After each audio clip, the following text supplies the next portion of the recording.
to classifiers. Normally, what are the classifiers? Collaborations. These are the dynamic things. Collaborations.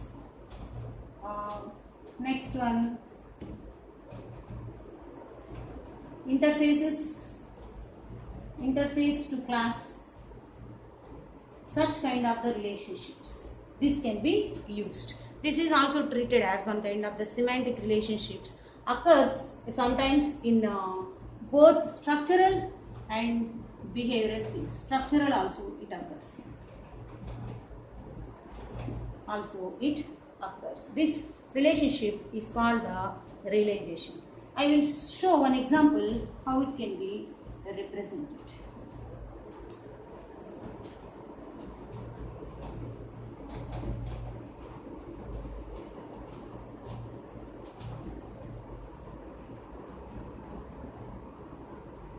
One collaboration is communicating with another collaboration. This is collaboration 1, this is collaboration 2.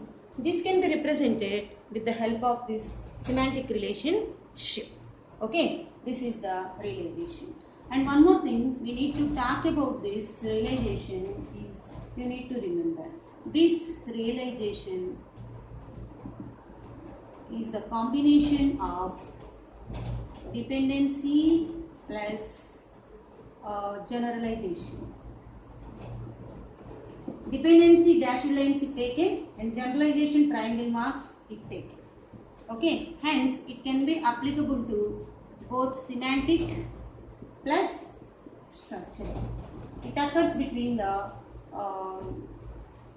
all the kinds of structural things and as well as behavioral things. Like that, the realization can be represented. In the coming classes, we see more elaborately how these relationships can be represented one after other in a more elaborative form. In the coming classes, they are going to see. So, to see all the further videos of the UML and other kind of the subjects, all of you please subscribe our channel Intelligible Tutorials. Thank you.